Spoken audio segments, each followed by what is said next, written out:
Hey guys, praise the lord. आपका स्वागत है एक नए वीडियो में। आज मैं आपके लिए लेकर आई हूँ एक 1 ईयर बाइबल रीडिंग कैलेंडर। अगर आप अपनी बाइबल को रोज़ नहीं पढ़ पाते हैं और आप कभी भी अपनी बाइबल कंप्लीट नहीं कर पाए हैं तो ये वीडियो आपके लिए है। इसमें ओल्ड टेस्टामेंट और न्यू टेस्टामेंट के सभी चैप्टर्स को इस तरह से लिया गया है कि आप 1 ईयर में अपनी पूरी बाइबल कंप्लीट कर पाएंगे। ये ऑडियो फॉर्मेट है, इसके साथ आप अपनी बाइबल को ओपन करके रीड कर सकते हैं। डे 1 से लेकर डे 365 तक के सभी चैप्टर्स मैं आपके लिए लेकर आई हूँ। डे 365 पर आप अपनी पूरी बाइबल कंप्लीट कर पाएंगे, इसलिए आप इसके द्वारा आशीषित हों।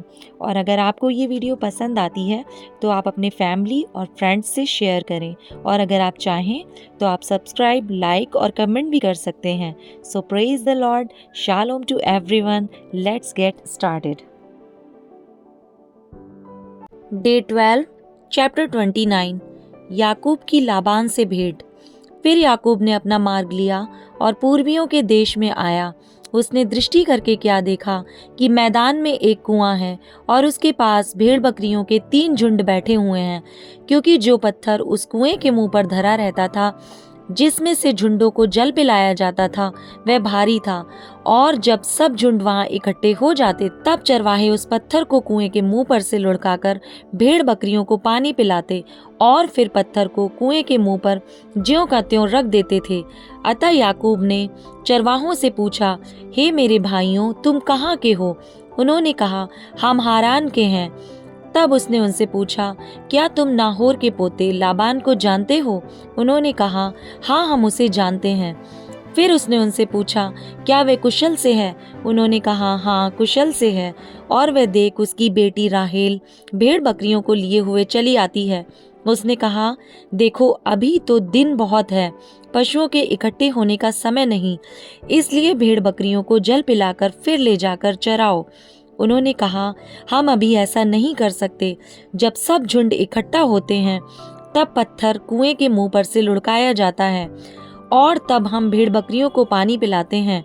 उनकी यह बातचीत हो ही रही थी कि राहेल, जो पशु चराया करती थी, अपने पिता की भेड़ बकरियों को लिए हुए आ गई। याकूब ने अपने मामा लाबान की बेटी को और उसकी भेड़ बकरियों को देखा तो निकट जाकर कुएं के मुंह पर से पत्थर को लुढ़काया और अपने मामा लाबान की भेड़ बकरियों को पानी पिलाया। तब याकूब ने राहेल को चूमा और ऊंचे स्वर से रोया। और याकूब ने राहेल को बता दिया कि मैं तेरा फुफेरा भाई हूँ, अर्थात रिबका का पुत्र हूँ। तब उसने दौड़ के अपने पिता से कह दिया। अपने भांजे याकूब का समाचार पाते ही लाबान उससे भेंट करने को दौड़ा और उसको गले लगाकर चूमा, फिर अपने घर ले आया। याकूब ने लाबान को अपना सब वृत्तांत सुनाया। तब लाबान ने याकूब से कहा, तू तो सचमुच मेरी हड्डी और मांस है। और याकूब 1 महीना भर उसके साथ रहा। राहेल और लिया के लिए सेवा। तब लाबान ने याकूब से कहा, कुटुंबी होने के कारण तुझ से मुफ्त में सेवा कराना मेरे लिए उचित नहीं, इसलिए कह, मैं तुझे सेवा के बदले क्या दूं। लाबान की 2 बेटियां थीं, जिनमें से बड़ी का नाम लिया और छोटी का नाम राहेल था। लिया के तो धुंधली आंखें थीं, पर राहेल रूपवती और सुंदर थी। इसलिए याकूब ने, जो राहेल से प्रीति रखता था, कहा, मैं तेरी छोटी बेटी राहेल के लिए 7 वर्ष तेरी सेवा करूंगा। लाबान ने कहा, उसे पराये पुरुष को देने से तुझको देना उत्तम होगा, इसलिए मेरे पास रह। अतः याकूब ने राहेल के लिए 7 वर्ष सेवा की और वे उसको राहेल की प्रीति के कारण थोड़े ही दिनों के बराबर जान पड़े। तब याकूब ने लाबान से कहा, मेरी पत्नी मुझे दे और मैं उसके पास जाऊंगा, क्योंकि मेरा समय पूरा हो गया है। अतः लाबान ने उस स्थान के सब मनुष्यों को बुलाकर इकट्ठा किया और एक भोज दिया। सांझ के समय वह अपनी बेटी लिया को याकूब के पास ले गया और वह उसके पास गया। लाबान ने अपनी बेटी लिया को उसकी दासी होने के लिए अपनी दासी जिल्पा दी। भोर को मालूम हुआ कि यह तो लिया है, इसलिए उसने लाबान से कहा, यह तूने मेरे साथ क्या किया है? मैंने तेरे साथ रहकर जो तेरी सेवा की तो क्या राहेल के लिए नहीं की? फिर तूने मुझसे क्यों ऐसा छल किया है?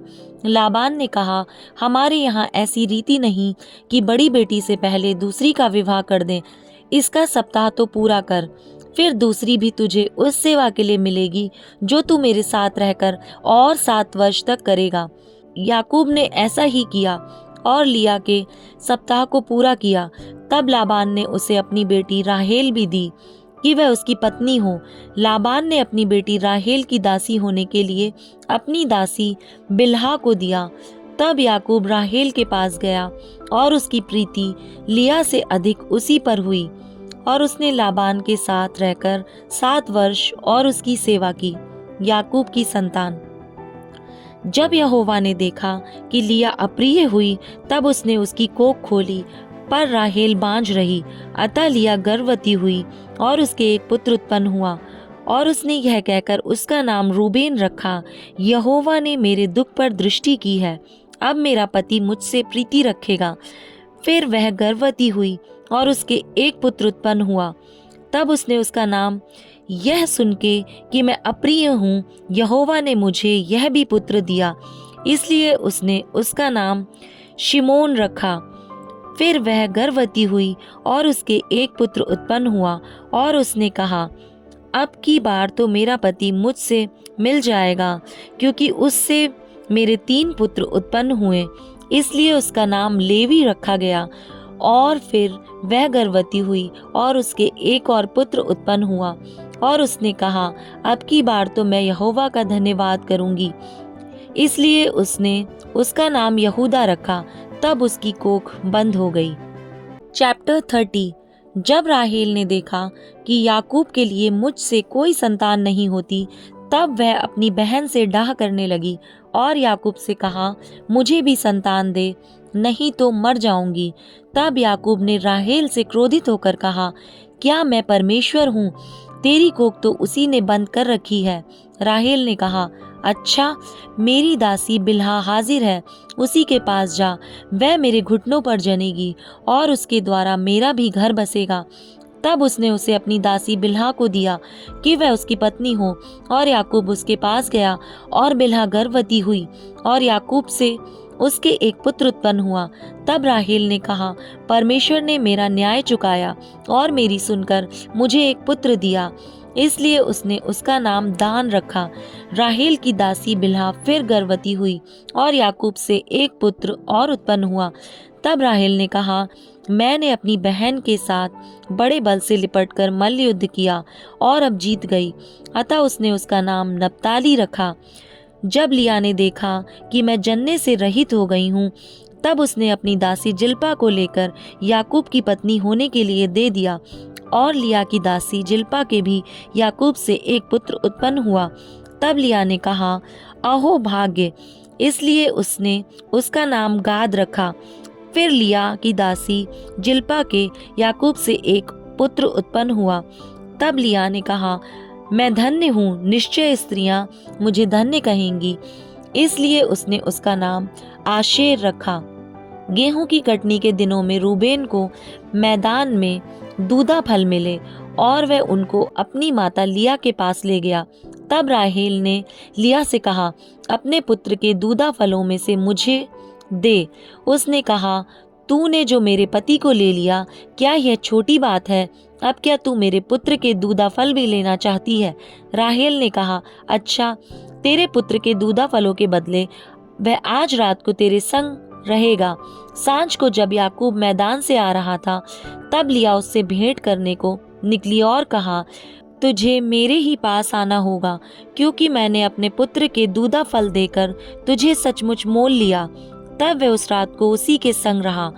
तब परमेश्वर ने लिया की सुनी और वह गर्भवती हुई और याकूब से उसके 5वां पुत्र उत्पन्न हुआ।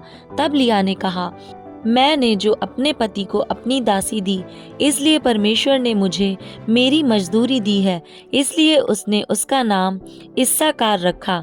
लिया फिर गर्भवती हुई और याकूब से उसके 6वां पुत्र उत्पन्न हुआ।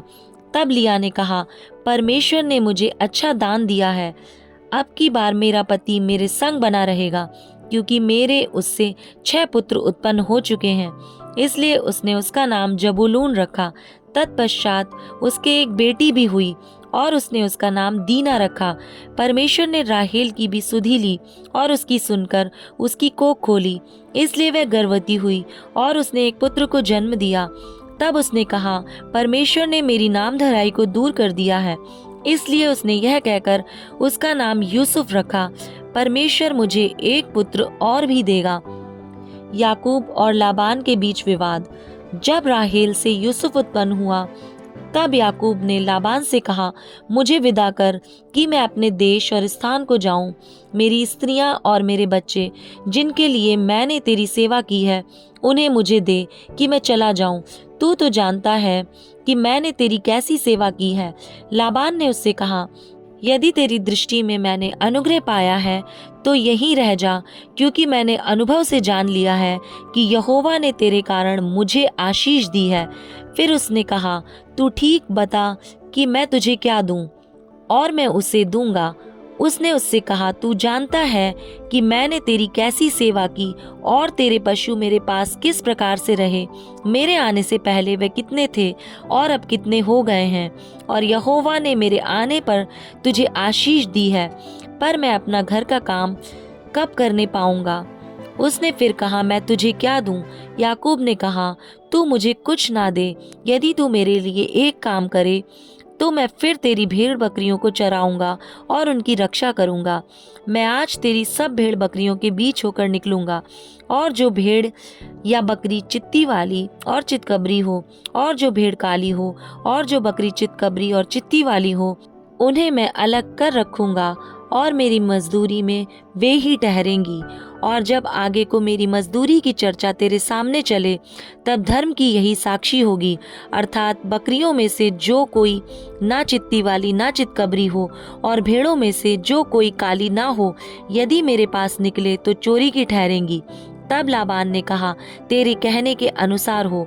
अतः उसने उसी दिन सब धारी वाले और चितकबरे बकरों और सब चित्ती वाली और चितकबरी बकरियों को, अर्थात जिनमें कुछ उजलापन था, उनको और सब काली भेड़ों को भी अलग करके अपने पुत्रों के हाथ सौंप दिया। और उसने अपने और याकूब के बीच में 3 दिन के मार्ग का अंतर ठहराया, और याकूब लाबान की भेड़ बकरियों को चराने लगा। तब याकूब ने चिनार और बादाम और अमरोन वृक्षों की हरी हरी छड़ियां लेकर, जिनके छिलके कहीं कहीं छील के उन्हें धारीदार बना दिया, ऐसी कि उन छड़ियों की सफेदी दिखाई देने लगी। तब छीली हुई छड़ियों को भेड़ बकरियों के सामने उनके पानी पीने के कठौतों में खड़ा किया, और जब वे पानी पीने के लिए आईं, तब गाभिन हो गईं। छड़ियों के सामने गाभिन होकर भेड़ बकरियां धारी वाले, चित्ती वाले और चितकबरे बच्चे जनी।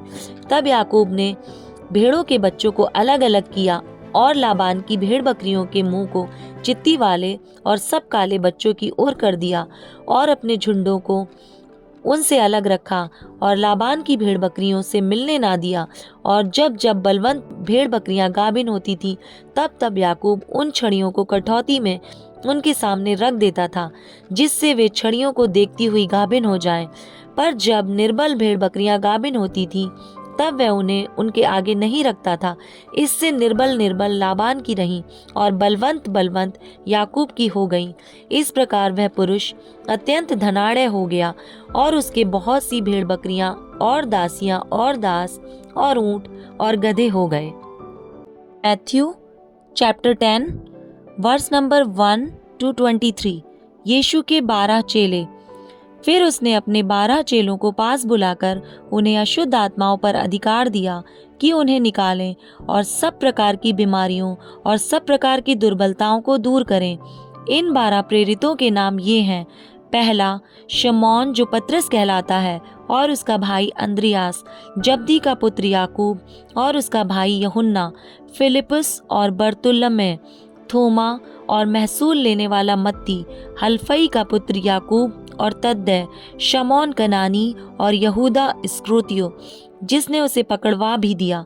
12 प्रेरितों का सेवा कार्य। इन 12 को यीशु ने यह आज्ञा देकर भेजा, अन्य जातियों की ओर ना जाना और सामरियों के किसी नगर में प्रवेश ना करना, परंतु इज़राइल के घराने ही की खोई हुई भेड़ों के पास जाना। और चलते चलते यह प्रचार करो, स्वर्ग का राज्य निकट आ गया है। बीमारों को चंगा करो, मरे हुओं को जिलाओ, कोढ़ियों को शुद्ध करो, दुष्ट आत्माओं को निकालो। तुमने सेंत मेद पाया है, सेंत मेद दो।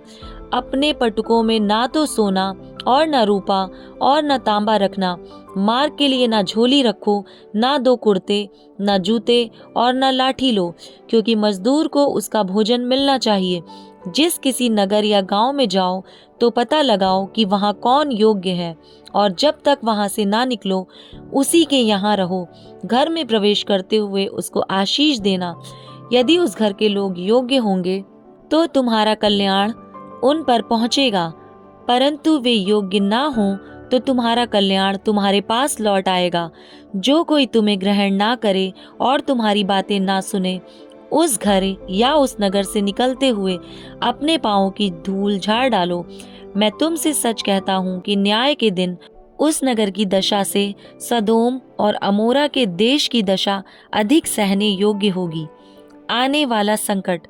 देखो, मैं तुम्हें भेड़ों के समान भेड़ियों के बीच भेजता हूँ। इसलिए सांपों के समान बुद्धिमान और कबूतरों के समान भोले बनो। परंतु लोगों से सावधान रहो, क्योंकि वे तुम्हें महासभाओं में सौंपेंगे और अपनी पंचायतों में तुम्हें कोड़े मारेंगे। तुम मेरे लिए हाकिमों और राजाओं के सामने उन पर और अन्य जातियों पर गवाह होने के लिए पहुंचाए जाओगे।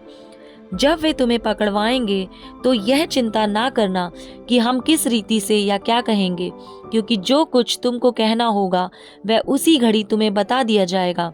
क्योंकि बोलने वाले तुम नहीं हो, परंतु तुम्हारे पिता का आत्मा तुम में बोलता है। भाई भाई को और पिता पुत्र को घात के लिए सौंपेंगे, और बच्चे माता पिता के विरोध में उठकर उन्हें मरवा डालेंगे। मेरे नाम के कारण लोग तुमसे बैर करेंगे, पर जो अंत तक धीरज धरे रहेगा उसी का उद्धार होगा। जब वे तुम्हें एक नगर में सताएं तो दूसरे को भाग जाना। मैं तुमसे सच कहता हूँ, तुम इज़राइल के सब नगरों में ना फिर चुकोगे कि मनुष्य का पुत्र आ जाएगा।